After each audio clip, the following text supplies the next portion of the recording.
December Babri মসজিদ ভেঙে ফেলেছিলেন করসেবকরা।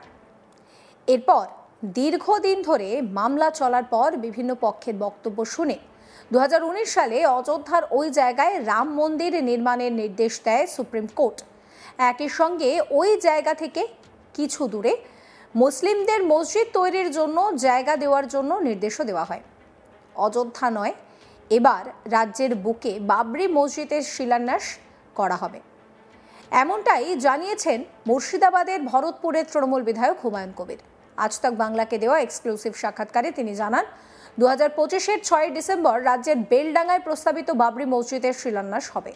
2026-এই রয়েছে রাজ্যে বিধানসভার নির্বাচন, আর তার আগে ডিসেম্বরে মসজিদের শিলান্যাস করে ভোটে কি সুবিধা মিলবে?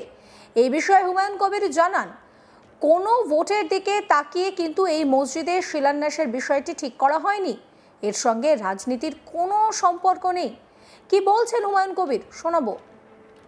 আপনি বলছেন 37% এই মুহূর্তে সংখ্যালঘু অর্থাৎ মুসলমান জনবসতি এই মুহূর্তে পশ্চিমবঙ্গে রয়েছে। সেক্ষেত্রে এই বাবরি মসজিদ বানানোর ক্ষেত্রে কি কোনো রকমভাবে ভোটে প্রভাব পড়তে পারে? সেটা সময় কথা বলবে। আমি এটা ভোটের প্রভাব রাখার জন্য বা ভোট ব্যাংককে বাড়ানোর জন্য উদ্দেশ্য নিয়ে এটা করিনি, কারণ 2026 বিধানসভা নির্বাচনের আগেই এটা হচ্ছে। হ্যাঁ, সেটা তো হতেই পারে। সেটা তো বললাম 3 বছর ধরে এবার ভোট আসবে, এই শোধ যখন কাজ চলবে দেখবেন, তারপরে পঞ্চায়েত ভোট আসবে, তারপরে আবার লোকসভা ভোট আসবে, তারপরে পৌরসভা ভোট আসবে। ভোট তো 5 বছর অন্তরে 1 বছর গ্যাপ চাই। প্রতি বছর কোনো না কোনো স্তর পঞ্চায়েত, নাহলে পৌরসভা, না হলে পৌর নিগম, তা না হলে পার্লামেন্ট, না হলে অ্যাসেম্বলি ভোট হয়। তাহলে ভোটকে উদ্দেশ্য করে এটা করা হচ্ছে না।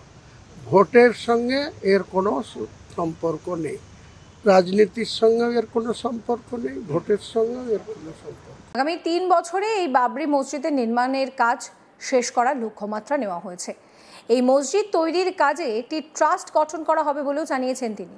শুধুমাত্র মুসলিমদের দানেই এই মসজিদ তৈরির কাজ হবে বলেও জানিয়েছেন ভরতপুরের তৃণমূল বিধায়ক। কি দিয়ে তৈরি হবে এই বাবরি মসজিদ সেই বিষয়ে কিছু না বললেও হুমায়ুন কবির জানান, এই কাজের সমস্ত রকমের জিনিসপত্র আধুনিক হবে। মসজিদের পাশে প্রস্তাবিত হাসপাতাল, স্কুল, রেস্তোরাঁ তৈরির কাজে সরকার প্রয়োজন মনে করলে সাহায্য করতেই পারে বলে জানিয়েছেন হুমায়ুন কবির। কি বলছেন তিনি, শোনাবো। আমরা পশ্চিম বাংলায় 37% মুসলমান বসবাস করে। তাদের বহু গ্রামে গ্রামে শহরে যে যেখানে আছে তাদের মসজিদ নির্মাণ আছে। তারা নিজেরা মতো করে নামাজ পড়ে। মসজিদের কাজই হচ্ছে নামাজ পড়া, 5 ওয়াক্ত নামাজ আদায় করার জন্য মসজিদের দরকার হয়। সেই মসজিদ বহু আছে, তবুও বাবরি মসজিদের একটা সেন্টিমেন্ট জড়িয়ে আছে, একটা আবেগ জড়িয়ে আছে মুসলমানদের কাছে। যেহেতু একটা ঐতিহাসিক শোধ 400 বছর ধরে খাড়া ছিল, সেটা যদি অটোমেটিকলি ভেঙে পড়তো বা নষ্ট হয়ে যেত তাহলে ব্যাপার আলাদা ছিল। সেটাকে ভেঙে ফেলা হয়েছিল। যারা বিশ্বের লোক জানে, ভারতবর্ষের মানুষ জানে যে 6 ডিসেম্বর কিছু করসেবকরা সেটাকে ভেঙে ফেলেছিল। তারপরে অনেক আইনের জটিলতা, অনেক ট্রাস্টির সঙ্গে রামলীলা ট্রাস্টির যে বিবাদ, সব তো এখন মিটে গেছে। কাজেই এখন নতুন করে বাংলার মধ্যে যে জেলায় সব থেকে বেশি মুসলিম আবাদি বা মুসলিম বসবাস করে, প্রায় 100টার মধ্যে 72টা, সেই জেলার বেলডাঙ্গাতে একটা বাবরি মসজিদ হলে অমুসলিম ভাইদের অখুশি হওয়ার কোনো কারণ নেই, বা তিনাদের কোনো আঘাত করার জন্য এটা করা হচ্ছে না। ওনারাও কেউ কেউ বলেছেন বাবরি মসজিদ হলে আমরা রাম মন্দির করব। আমি সেই সমস্ত সনাতন ধর্মাবলম্বী মানুষের কাছে বলবো, সরাসরি ওয়েলকাম। আপনারা মুর্শিদাবাদে যেখানে খুশি যেভাবে আপনারা মন্দির নির্মাণ করতে চান করতে পারেন।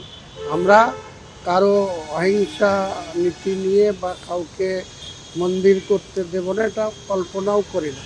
কিন্তু আমাদের একটা ঐতিহাসিক শোধ ছিল, সেটা নষ্ট হয়েছে, সেটা পুনঃপ্রতিষ্ঠা করার জন্য আমি এই ঘোষণা করেছি, বা এটা ইনশাআল্লাহ এটা ভালোভাবে তৈরি হয়ে যাবে 3 বছরের সময়ের মধ্যে।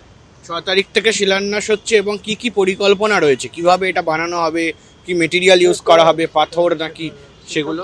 সেটা তো যারা ডিজাইনার, যারা এস্টিমেট করছে, তারা একটাই বলতে পারি, নিশ্চয়ই মার্বেল থাকবে, অনেক কিছু থাকবে, আধুনিকতার ছায়াতে পূর্ণতা থাকবে। মানে আধুনিকভাবে এই বাবরি মসজিদ তখনকার দিনে 400-450 বছর আগে যে মেটেরিয়াল দিয়ে ওটা তৈরি হয়েছিল, আজকের দিনে আপনারা জানেন যে আমরা আধুনিক ভারতবর্ষ, আধুনিক বিশ্বে অনেক কনস্ট্রাকশন, অনেক নতুন নতুন মেটেরিয়াল দিয়ে যেটা হচ্ছে, সেই রকম কিছু একটা দিয়ে এটাকে তৈরি করা। কত টাকা এস্টিমেট রয়েছে, কত টাকা খরচ হতে পারে? এস্টিমেটটা তো এই মুহূর্তে ইঞ্জিনিয়াররা বলতে পারবেন, ওনারা কাজ চালাচ্ছেন।